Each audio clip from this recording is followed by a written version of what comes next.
I forgot to put this in the end. What's that? In the beginning. But happy Mother's Day. This is going to be coming out on Mother's Day because I thought it'd be fun, Yeah. Grandmothers, mother celebrations. We talked a lot about moms in this episode. So Yes. Happy Mother's Day to all you wonderful mothers. JUICYJUDE podcast, talking about all things juicy that we might find during the week. So we're talking Netflix, internet drama, celebrity gossip, personal things, recipes, I don't know, anything and all things juicy. Yes. So we're going to talk a little bit today, just introductions, talking a little bit about why we're interested in doing this. So how about I turn it over to my lovely co-host, JUICYJUDE, and she'll tell you some about that. Hi, Internet. When Austin came to me and said, hey, how about doing a podcast with me? It was like, what? I was like, wait a minute. I don't know if I'm up for something like that at my age and 50 years difference in his attitude and his responses to things in life. And then mine, it was a challenge to me. And so I was like, I had to think about this for a while because getting on a social media and bearing my soul doesn't come easy. And so, but anyway, I wanted to do this with Austin, and hopefully we can draw closer together and, compare his attitude and my attitudes and bring it to the public. And how about that? Well, I think you said something that was pretty important there, which is like about bearing your soul like online. Yes. And I think in today's day and age, I don't know, everybody's different with how comfortable they feel talking about things on the internet. I feel like I have always been a person that's sort of everything out there all the time. Mm-hmm. I've put YouTube videos out in the past or things like on Instagram, Facebook, Twitter, talking about like my life or maybe some things that most people wouldn't want to share with strangers. But I guess I've always felt like I would want to be a person that is an example, I guess, for the kind of things that like you don't see, right? Like I want to be an example of a person who is confident and like self-assured enough to put their shortcomings, their faults or weaknesses out there. Because that's normal. I mean, we all go through those kinds of things, right? And you're not afraid of being judged by what you put out there? Because I think for me, in my generation, there's a fear of rejection and a fear of having people know your deepest thoughts and your personal information.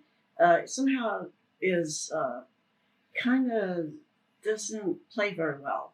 So that's why I was hesitant to do this. But, I want to learn more about you and how you function in life and how you are growing up and to be such a fine young man. Yes. Fine young man. A fine young man. Well, yeah, I think, it is interesting because I think, and I expressed this to you when I talked about it, and it's initially doing the idea is that like, I struggle a lot to connect with people if it's not like planned.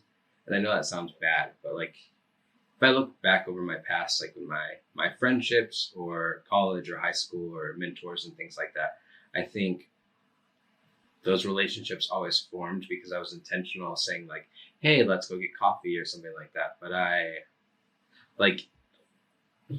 don't know. In day-to-day life, it's really hard to get to know me, I think, and to be close to me. I'm not a person who like confides in other people or like, I'm like a person you'll get maybe like one good conversation with me every 3 weeks, and that has to like tide you over until the next. That's true. You are very difficult to get to know because you don't really open up unless you're in a mood to do that, and that you really have to be. I think I have to be aware of that. And actually, Austin and I have been living together for like a year now, and that was a big change for me to have my grandson come to pursue his desire to write and to pursue his artistic endeavors in his life. And so coming here to live with me was an opportunity for him. But like he said, getting to know him and having him be able to share his thoughts and his needs to me, it's been difficult to adjust to that.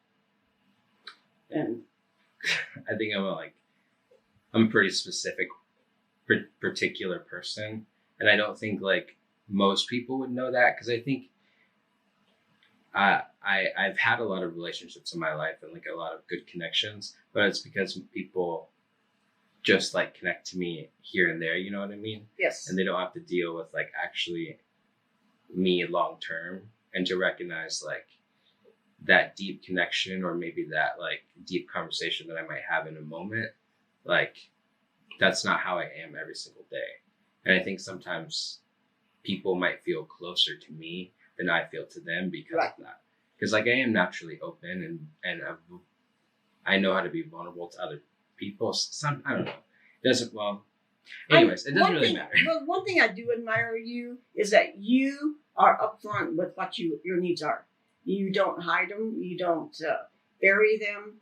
If something's bothering you, you are very open enough to be upfront about it. And I like that about a person. I like the fact that, you're not hiding anything from me, and that if I do something wrong or I annoy you in some way, which is about every hour, there's some incidents at home where he gets annoyed with me, which is, I don't know, it's discomforting a little bit when that's in that area. But anyway, growing up together like this is a very interesting situation for both of us.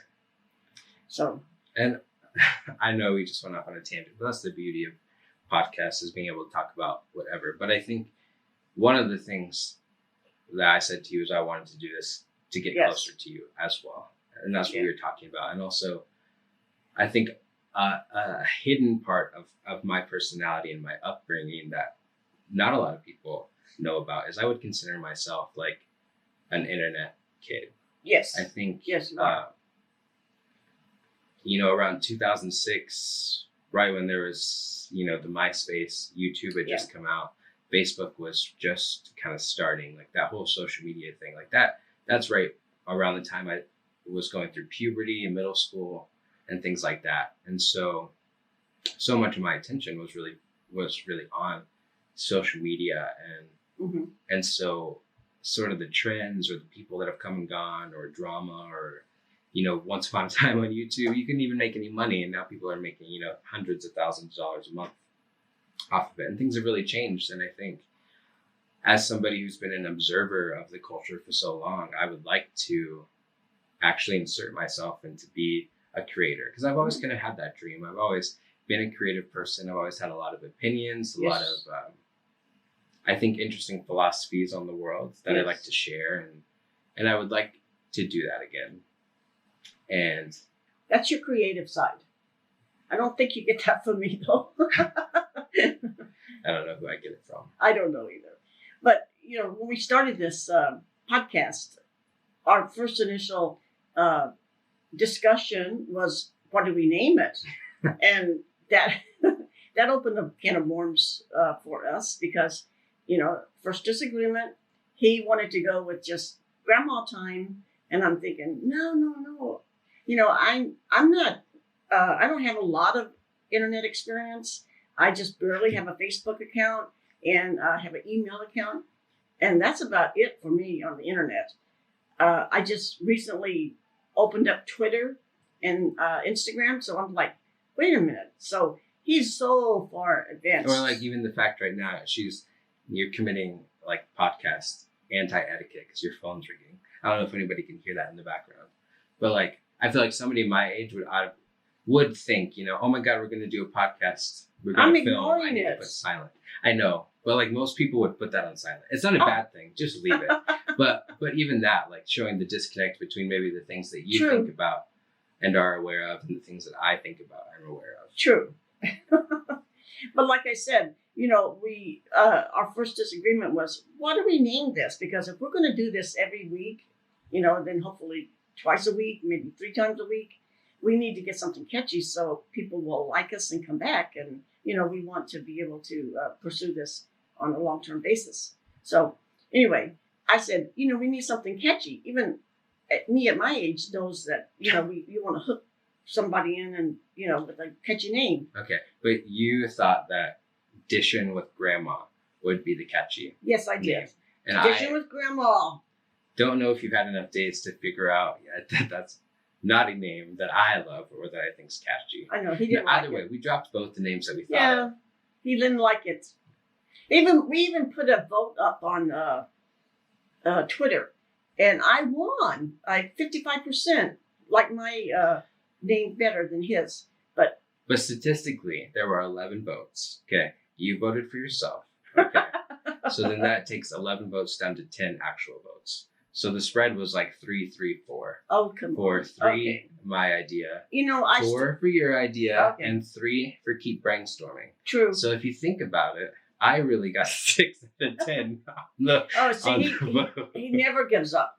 No, this is a constant, can't be wrong. But it's okay because Yes, we that's landed true. on Juicy Jude. Yes. And it was something that came Yes. in my mind. And it's funny because you told the story about how that was actually a name or, in the alliteration in my past. on your name that Yes. was in the past that I knew nothing about. Do you want to tell them about why you were known as Juicy Jude? No, I was at a conference, and as an introduction, we had to give a description of the first letter of our name with a description. And I said Juicy Jude. And this was, oh my gosh, 20, 30 years ago, at least. And so I kind of laughed when he came up with the name Juicy Jude because I thought, oh my gosh. Like your past. Yeah. Your Knock, past knock. is knocking. Knock, knock. And to me, I just think I hear Juicy and I think, I think Juicy Couture, early 2000, True. that sort of thing. I think And they also have that name at Kohl's.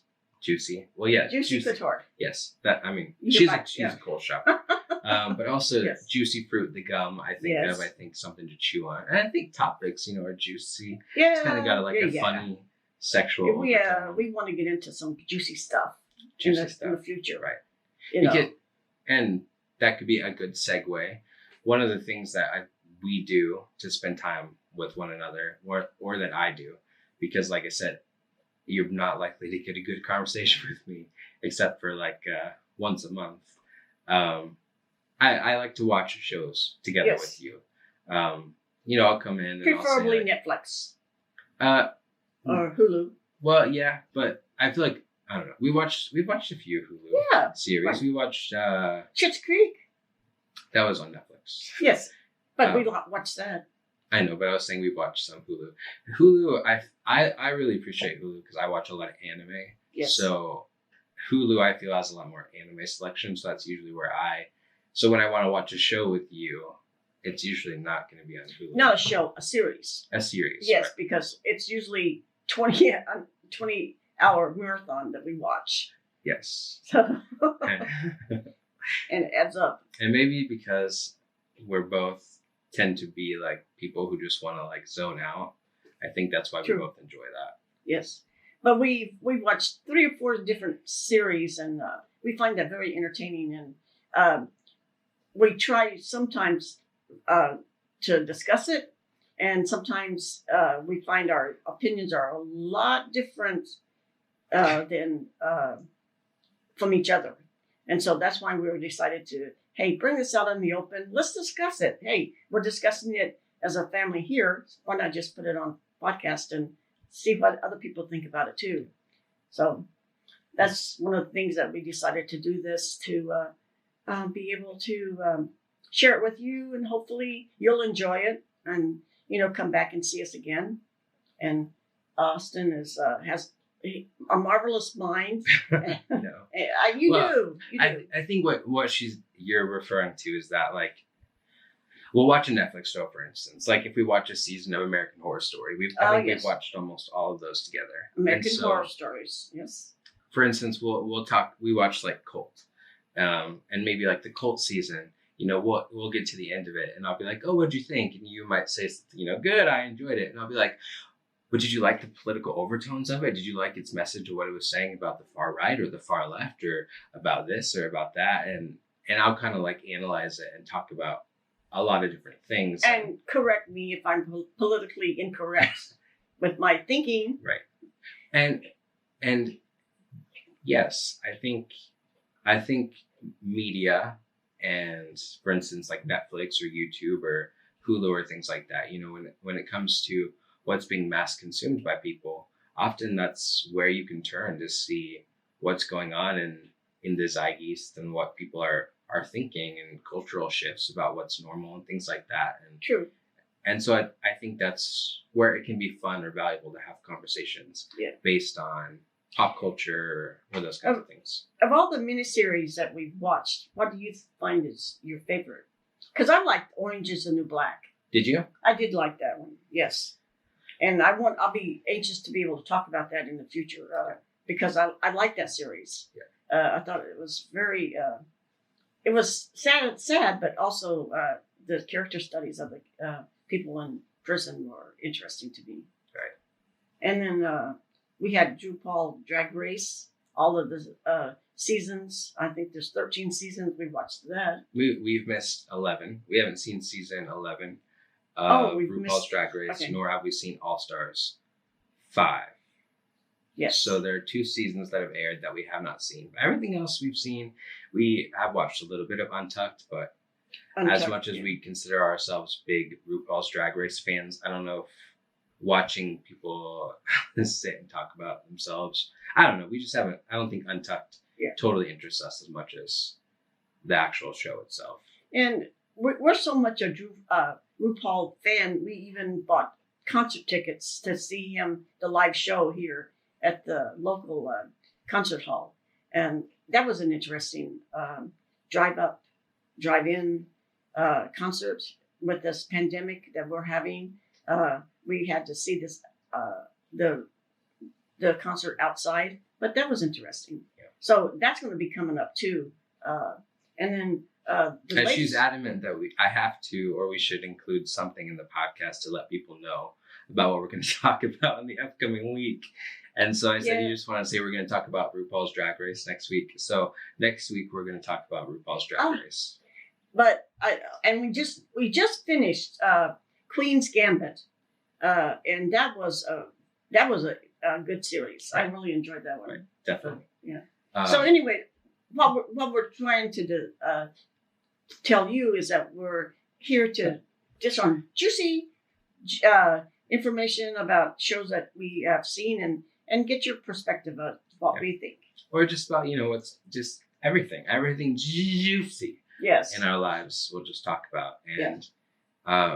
And like you said, I think having a cross-generational sort of voice is something that is a little bit underrepresented in media. And I think, correct me if I'm wrong, but I think it's good. I think the world also needs an example of like, I guess, old people or like old world ideas being able but you know what I mean? People in this, like, 70-year-olds are probably in my 70s. People would assume that that's like the age frame of people who are not open to changing their ideals. They're set in stone, thinking like that. And that's not true. No. And I think one of the things that I've loved and appreciated about you and living with you and getting to know you more is how open you are to, watching new shows or talking about things or learning about things that you might not have heard about. And well, in 70 years ago, forbidden topics right. in society. Right. Exactly. Yeah. And that's why I think where you bring a lot of interesting input, because I can ask you, 50 years ago, was it like that? Or, I know 50 years difference in our ages. And, it's like, wow, it's how he thinks and how I thinks. It's different. And coming up with the ability to live together and under one roof is a challenge. Right. Because I know with Austin, he tends to be very, not critical, but he likes certain things a certain way. And I am a critical person. I admit it. Well, but it's not something I like about myself. And it's something, I don't know. It's one of those things where it's part of my personality and I understand it, but it's not. I don't look at it when I'm being critical or something like that and justify myself and say this is who I am or deal with it. I'm right. I go back and I'm like, I hate that I was just rude to Judy for no reason or things like that. Yeah. And it's hard sometimes for me because, as old as I am, I don't know if I've ever lived with anyone my ex-husband was very acceptable. So it's hard for me to live under a roof where I'm not perfect or I'm not pleasing the cohabitants. So, if I think my greatest fear in life right now is disappointing you. And, I've been there, done that. So, and you survived. So. I disappointed you? Everybody disappoints everybody. Oh, okay. But, I'm making a joke of it. Okay. I'm basically saying that there's anything that you could do to disappoint me, you probably have already done and we've gotten over it. I know. And that's where I'm different is like, I'm so vocal maybe about what I think or what displeases me or my thoughts about stuff. But it's not necessarily like I don't judge people or like cut you off necessarily. I'm vocal. Yes, you are. I can't help it. It's like, I can't help it. I've gotten a little bit better and I do try and work on it, but jump cut because we have one of those old G-Mark Canon power shots that only last 24 minutes, which maybe is my get out of jail free card since we were talking about how critical I tend to be. We can go and like I said, I think one of my biggest fear is disappointing you, and then also I think is embarrassing him.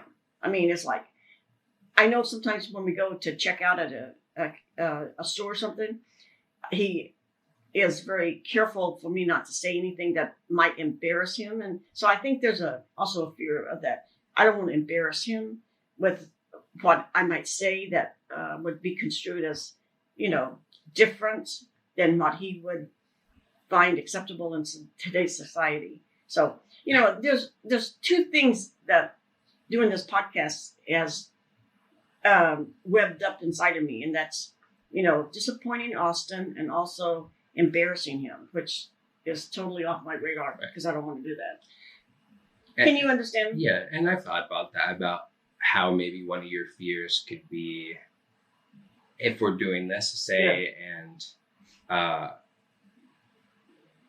for instance, like whenever we watch RuPaul's Drag Race, I'm very careful, and we'll talk about this more next week, but I am very careful about making sure that you know what people's pronouns are and understanding, what pronouns are acceptable to use. And I will, and I know it's hard for you because I'll interrupt you like within 2 seconds. I'll be like, okay. And I'll be like, but I think this is a good stopping point because I think we can kind of circle back to this in our discussion and maybe some thoughts that I have about why I'm this way and maybe where we're different. Right. So like we talked about, we think it'd be fun to have, a little bit of a weekly, what are you watching section. So Judy, this week, what are you watching or what have you watched? Minus Queen's Gambit, because we'll talk about that. They already know. But personally, is there anything that you've watched that you enjoyed that you'd like to share? Well, I've been watching Good Place. I'm still in the middle of doing that. Good Place. Okay. Of that, so I'm not ready to comment on that yet. Okay. So, all right. But I thought we were going to talk about Queen's Gambit. No, yeah, but like other things too. So I watched some, I think it's Puella Magi Modica or something like that. Match Girl Modica. It's an anime. Oh, anime. And I thought it was really interesting. A nice short one, 13 episodes. So now, is that on Hulu? No, that was on Netflix. That's why. So we only have one screen. So when I want to watch something on Netflix, I'm like, get off Netflix so I can use it. Yes, we share one account. Well, 2 TVs, one account. Yeah. So, but yeah, so there's something in, I'd say anime or maybe manga, which you're not totally familiar with. And I don't see anime at all. I mean, to me, that's like Saturday morning cartoons. When I was growing up, it was like, whoa. Right. So that's a whole different area of television that I don't even have any knowledge of at all is his anime, and he loves it. It's a big part. I mean, you can't Yes. see it in the office, but I've got characters Yes. and art and different things up, and it is a big part of how I grew up and what's important to me. Yes. But anyways, I watched that show, and I think we'll have a future episode about manga and anime because I'd love to open you up a little bit and help you learn about me. But it was a show that was a really interesting take on its genre, is what I can say. Because the genre is anime. I mean, what you're watching, isn't it? That show specifically Yes. was about they would say it's dark fantasy, I guess. Dark about fantasy. magical girls. Yes. So magical girls is a genre that basically is where girls are magical, and that's kind of the central point about it, is that it's marked by like transformation sequences. So like, I don't know, I'll show you two in the future. But it tends right over my head. it tends to be marked by maybe like a little bit more cutesy, or like I mean, if you think magical girl, obviously it kind of makes you think, like magical girl, that sounds fun. But this one was like very, very dark. And all the destiny of every magical if they girl. kill somebody, or Well, yeah, they kill. oh, okay. Anyways, but it was a really interesting look at a genre, and it looked at it in a way that I'd never had seen it looked at before, and I was like, that's really cool. I want to watch it again. So you watched that this week? I watched that this week. And is this a repeat of watching it, or because have you seen all of these anime? No, that was my your first time watching it. My first time. So that's my big personal watch, I guess, of the week. And there's some other things that I guess I'm watching. But the big topic of the week, the juiciest topic that we have today to talk about, is Queen's Gambit. Oh, So, a little background. I've known about Queen's Gambit for a while, that it was popular. That it was, and some of the themes, that was about chess and stuff like that. So I've known about it.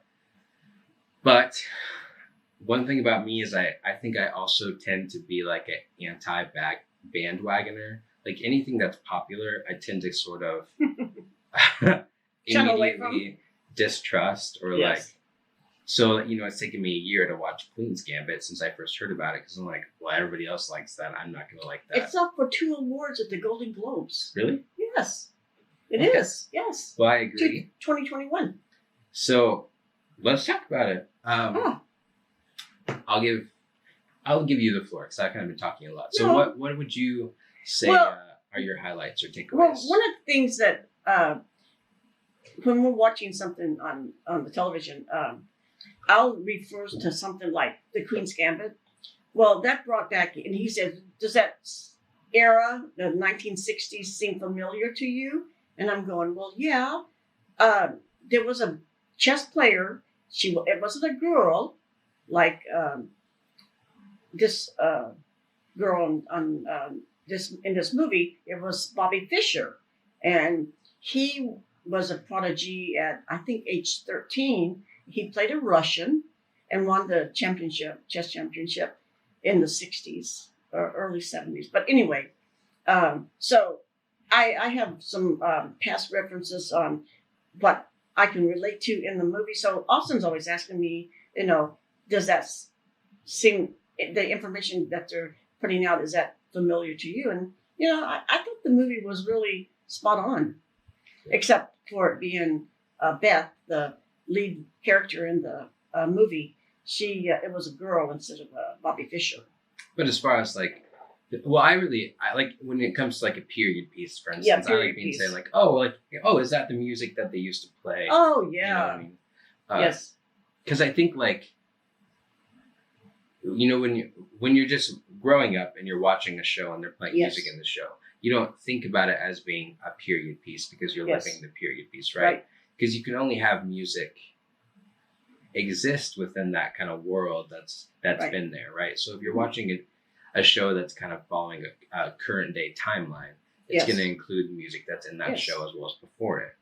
But if you have something like Queen's Gambit, which is say 60s, well, Britney Spears' Toxic is not going to No. or Ariana Grande is not going to find her way in there necessarily. Sometimes they will, but I feel like it comes across as a much better piece of work when it seems kind of keeps its genre or its periodness intact. In that period of time period.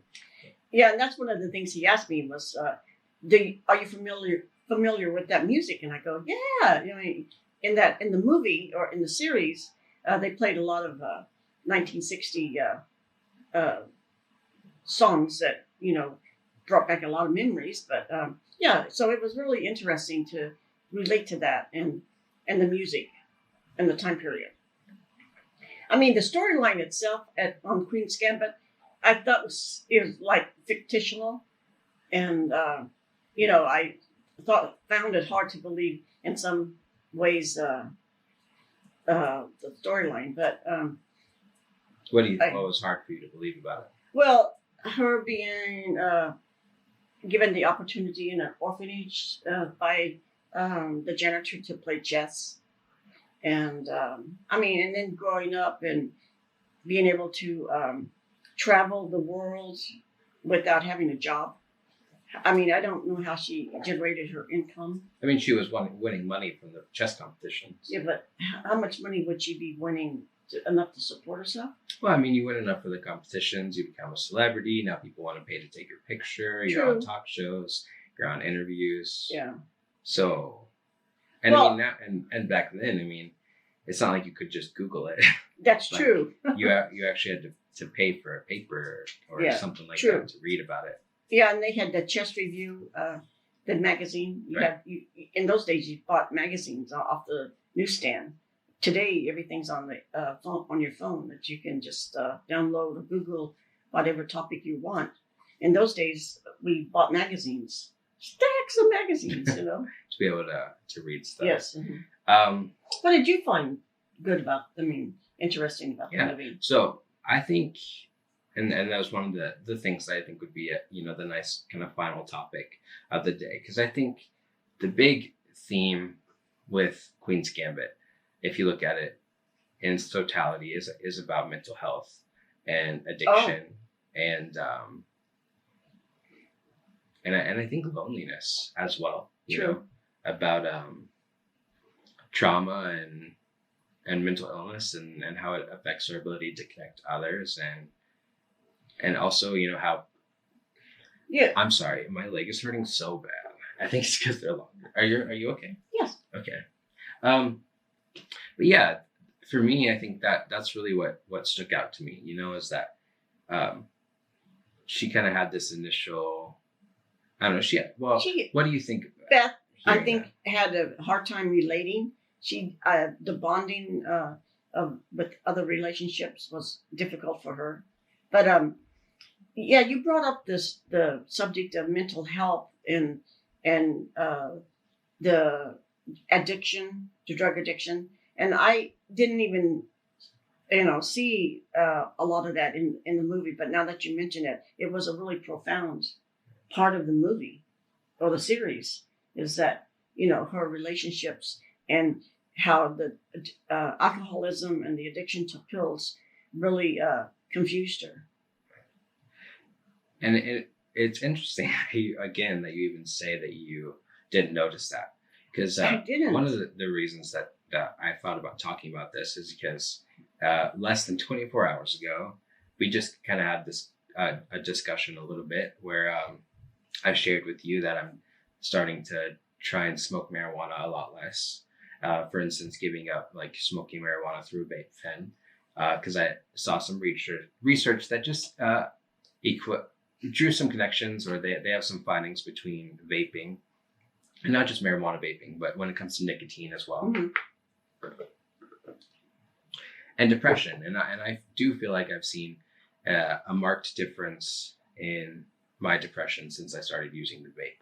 But when I don't know, I made a comment to you where I just told you that I have been basically smoking 24/7, like almost since I moved here. I mean, from the time that I wake up to evening, and your response was like, really? And to me, it kind of just almost echoed back to that Queen's Gambit, where it's like how often people are struggling with addiction or with mental health, and the people around them just don't even know or catch on or understand. Because in my mind, I don't understand how you could not, notice that I'm high all the time. I don't. Or notice, maybe I think it's just your normal state of being. Okay. Maybe so. I don't know.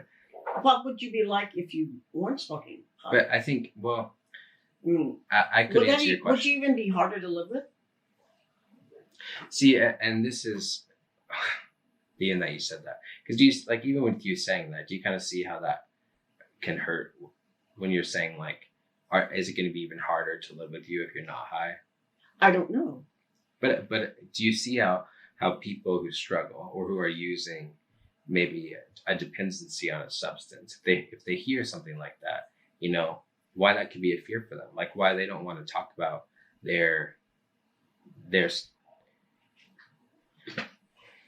it's just difficult, because how it's would like, you want me to say that though? It's not, I understand what you're saying, but part of it is like, I understand that I use marijuana to curb my anxiety, my depression, and stuff like that sometimes. So when I'm high out of my mind, you're getting a less well-rounded picture of who I am, my personality, and how you interact with me.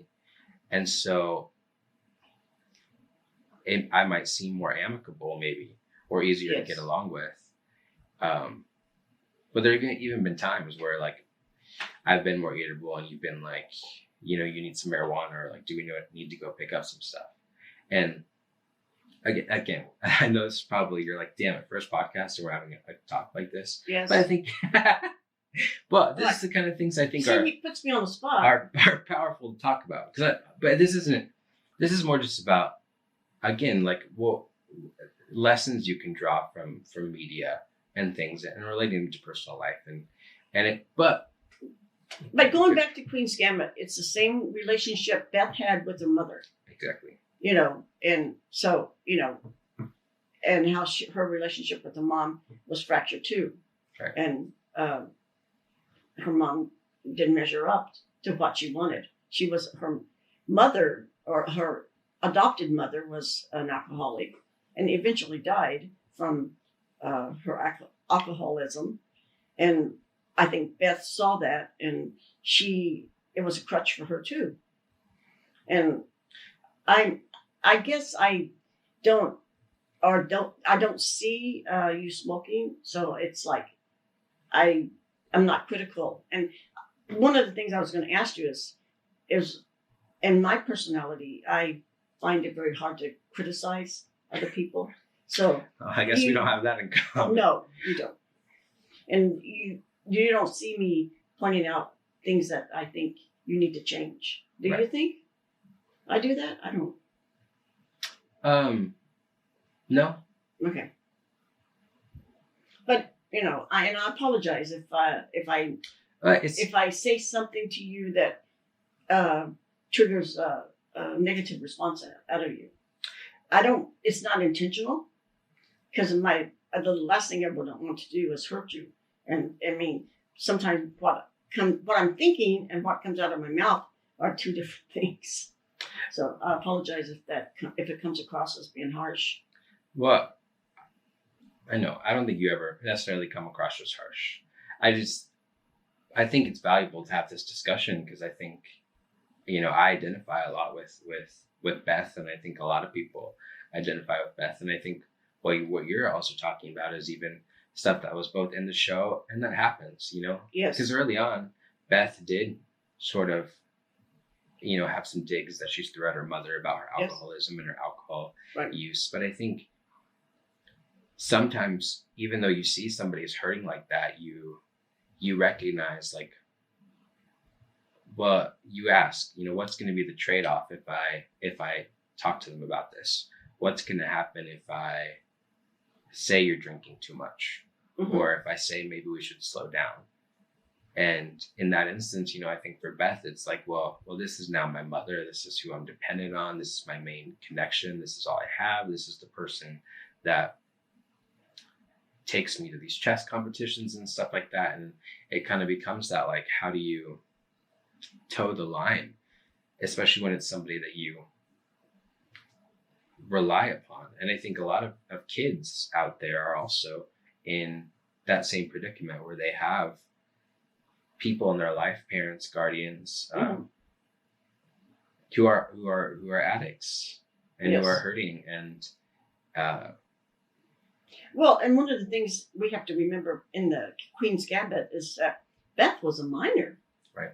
She was a prodigy even at say 7. She gained acceptance at 13, and so from 13 to 20, where her mom was her adopted mother was played a very important role in her life, taking her different places, calling in to the school saying Beth was sick, or Beth had pneumonia, had hepatitis, any excuse to keep her out of school while she traveled to these chess tournaments. Her mom was enabling her, I think, as a minor to get on this chess circuit to become successful. And in essence, Beth became the caretaker of her mother. Which I think so often happens. Yes, exactly. But I think a lot of times children become addicts as well, even in the caretaking process. Mm-hmm. Because, I mean, it's interesting that you say that, even because it brings me back to, being in high school as well. And, I missed a lot of, I don't know if you know this, but I think I missed almost a third of my days in high school senior year. From what? I just didn't go to school. And you stayed at home? Yeah, and my mom would call me out. My brother wasn't home at the time, and my dad obviously wasn't home at the time. It was just me, and I would just tell my mom, like, I don't want to go today. And again, I think it's that vice versa. I think sometimes mothers don't want to step up to the plate. Well, no, I don't. And parents, in an authoritative way. I think when you are dealing with addiction, and addiction isn't always just about substances like alcohol or marijuana or narcotics or things like that. There are other things we can be addicted to. And I think sometimes, especially in the parent-child relationship, it also becomes like codependent, where like the parent knows, like it's easier for the parent to just give up and give into what the kids wants as well, because that's easier for them, Well, the parent, especially the mother, is more of a nurturing role anyway.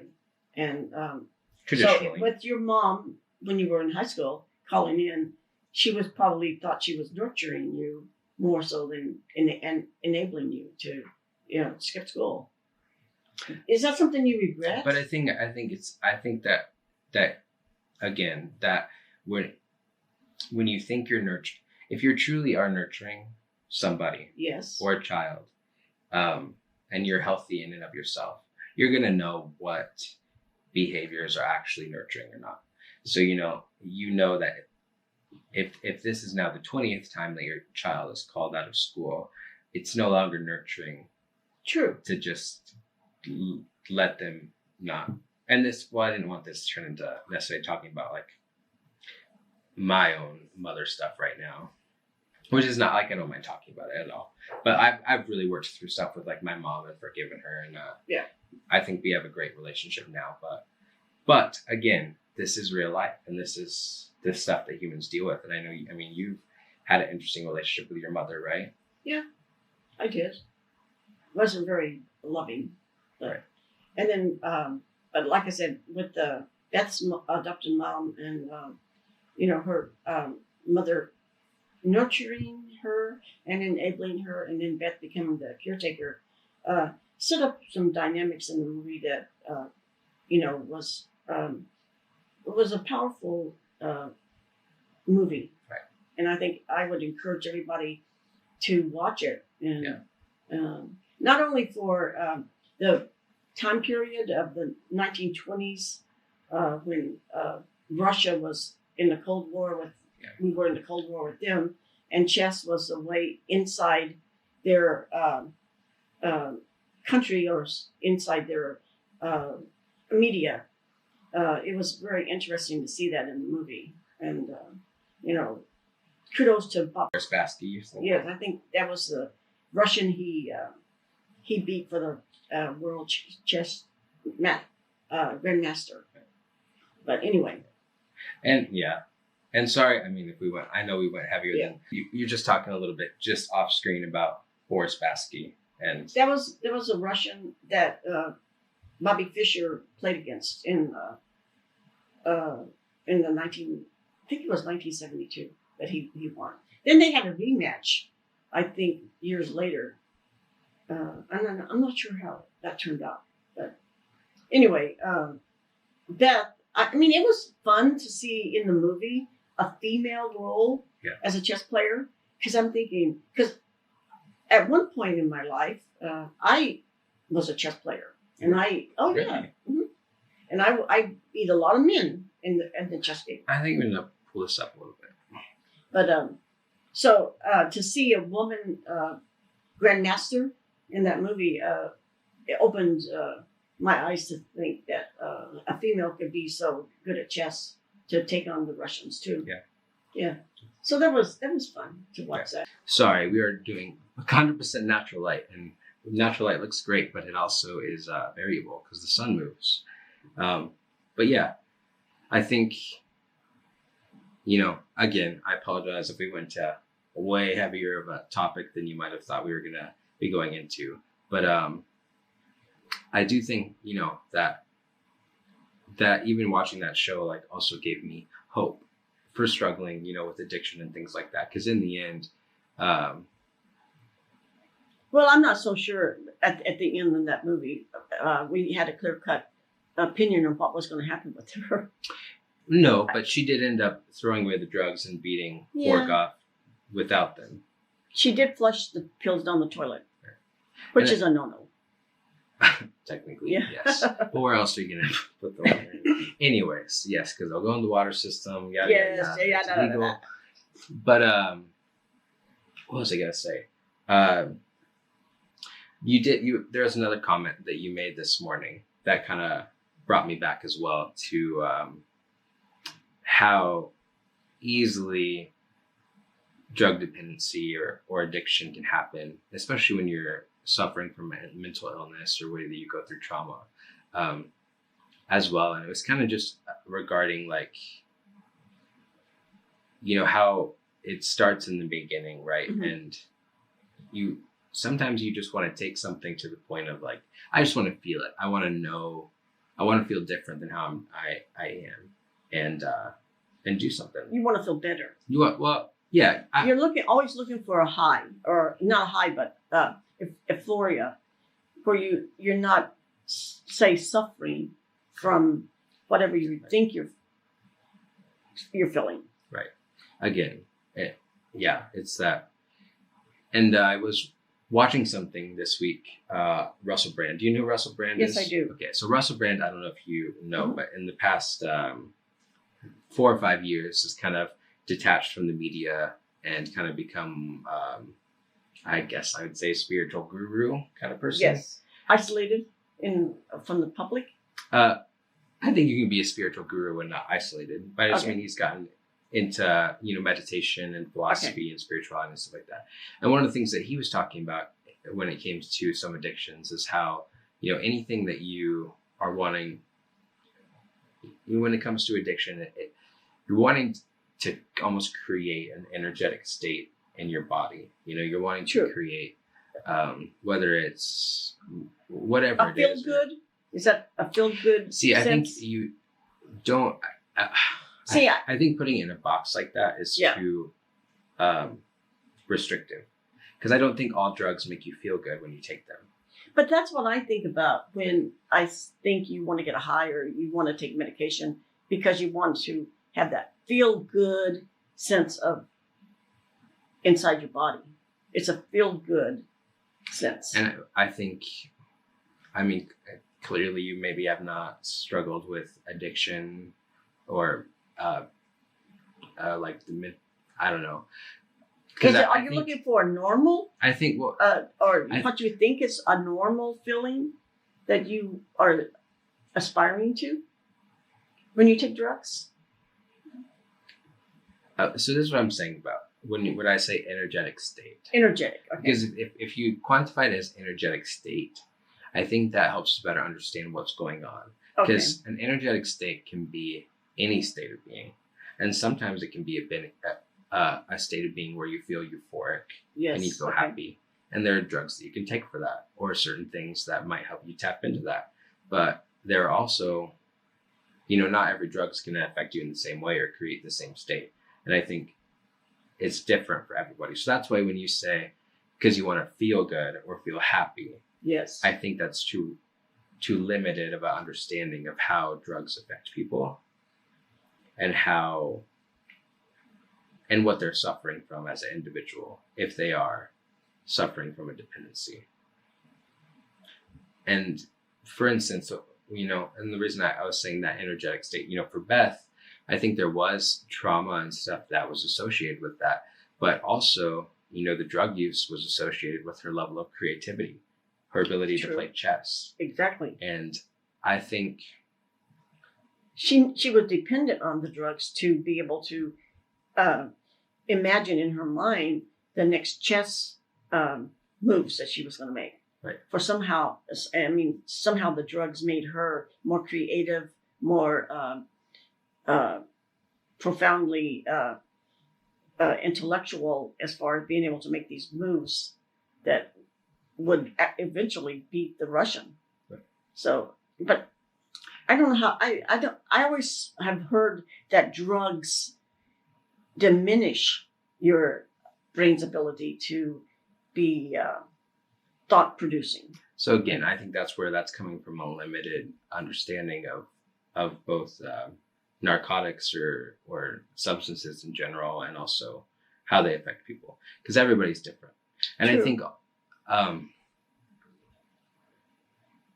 for one, the drug that she was using was a narcotic, true. A tranquilizer, right? Yes, which is given to her from the age of 7 at the orphanage. And I think it's important to differentiate here between drugs that are, that do help, because some people really do have, a chemical thing going on, a chemical imbalance, and need medication in order to get back to an equilibrium, a good state, right? But there are, again, if you think about a drug dependency and trying to create an energetic state, for her, she felt like she needed to be in an energetic state like that in order to, get in this zone where she could visualize, this chessboard on top of the ceiling and go through those moves. And I think what she ended up realizing in the end, right at the end, she was able to produce that state within her own self, to where she saw that chessboard in the middle of the match. Yes. And she was able to connect with that energy inside of her without having to use a substance to get there. And again, like I'm saying, some people do really benefit and need, prescription drugs or antidepressants or things like that to create that energetic state that they need to feel peaceful. And I've taken them at times, and I have experienced their benefit. But again, when I heard that, what Russell Brand was talking about, as far as how a lot of dependency is trying to create an energetic state through something else, that really stuck out to me for myself, because it helped me to I think understand what I might be trying to produce in myself through marijuana, and it's been other things other times, but I can produce that for myself, within myself. My body has the ability to create that through different things. You can use your meditation. Body or your mind? Your mind is part of your body. Yeah, I know. But I was thinking your thought process to be able to create comes out of your mind. Your ability to create doesn't come out of your body. True?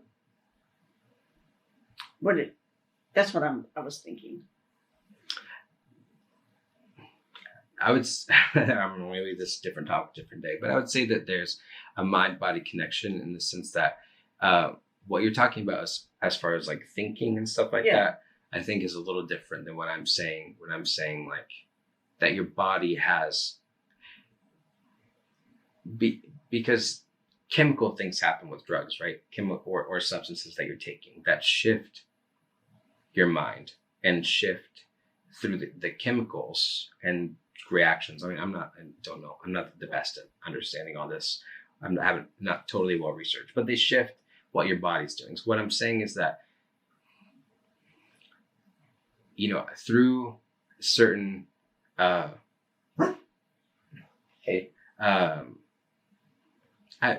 daily activities or meditation, breathing techniques, getting outside, running, exercise, there are tons of diet.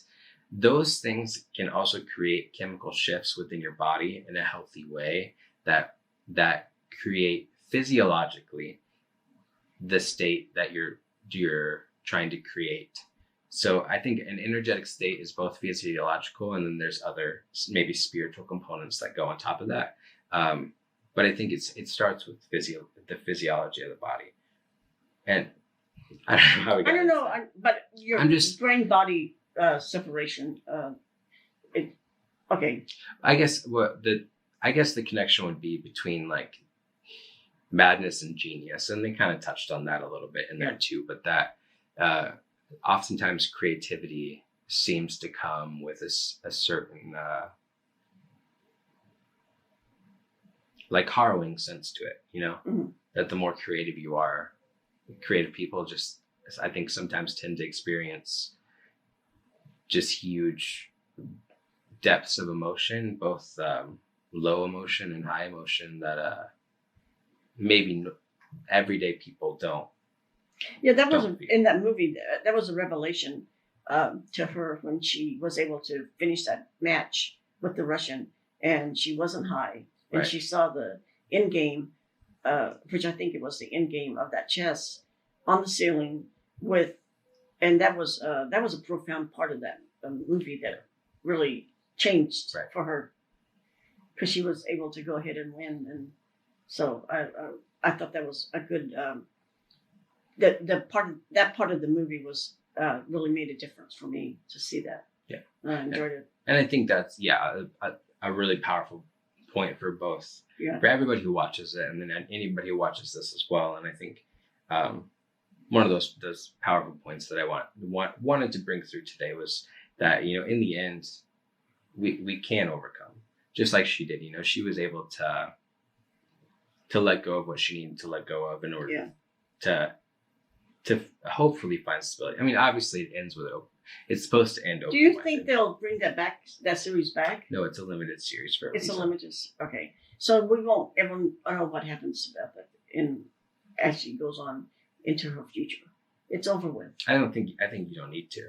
Oh, I was kind of sad that she ended it without knowing if she was going to be reconnected to Jolene as a friend, and how that relationship ended, and then also with her love interest.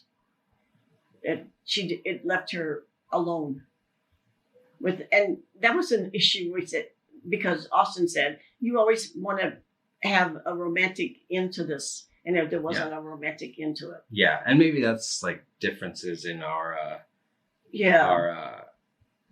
media upbringing as well, where maybe some of the films or media around your time were very much like the movie's good if it ends on a happy romantic note. Yeah. You know, and there was no resolution in the end for me. Right. In the movie, it was just, it kind of left everything up in the air. But again, I think, and that I don't agree, and I think that maybe it's because the things that you wanted answered are the questions that wasn't trying to answer. I wanted answers to why she was left by herself, and it didn't answer the questions I wanted in her relationships, and that it left it unsaid. Her relationships, it didn't end. I mean, it did. There was no end game for her with the relationships with Jolene, love interest, her adopted father. All of that was just, it was No resolution. But anyway, it was worth watching. Yeah. I mean, you have to watch the series. Queen's Gambit. Queen's Gambit. Yes. I guess we could keep going, but we've talked enough about it, and we've kind of talked. Boring. No, not boring. I think it's valuable. Hopefully, people have found value in this conversation and value in listening in, and self-reflection for people who are listening and of themselves. And sorry for all the spoilers and everything that's going to happen, but Queen's Gambit is definitely worth the watch. I think music's good, aesthetic is good, plot is good, acting's good. Yes. Certified juicy by me. Would you give it a certified juicy? I would give it a certified juicy. Certified juicy. A plus. A plus certified juicy. And if you have a 5-star, I would give it a 4.5. Yeah, I like the juicy scale better. But well, thank you, Internet, for joining us for our first episode of the Juicy Jude podcast, where we talk about all things juicy, your cross-generational pop culture podcast for, And I hope to juicy see stuff. you again soon, too. Yes, we Come will. back. So I forgot to put this in the end. What's but that? In the beginning. But happy Mother's Day. This is going to be coming out on Mother's Day because I thought it'd be fun, Yeah. Grandmothers, mother celebrations. We talked a lot about moms in this episode. So Yes. happy Mother's Day to all you wonderful mothers. And for those of you who have chosen mothers and might not be on the best with your biological parents, maybe you're an orphan, maybe you're adopted. We all have unique ways that we come. Did you say preference? Background. It's like we all have unique preferences for the kind of parents we want. True, but yeah, we all have different ways that we come into this world. Who births us, who raises us, and then who we choose as our family. And so enjoy today with your biological, your chosen, or whoever it is, or if the only people that you're celebrating Mother's Day with is us. I know. Do you have some motherly love to give to anybody who might be feeling like that? Not really. Well, No. you just hung out with a grandma, so consider that being the mother that you hung out with. But thank you so much, and we'll see you next week.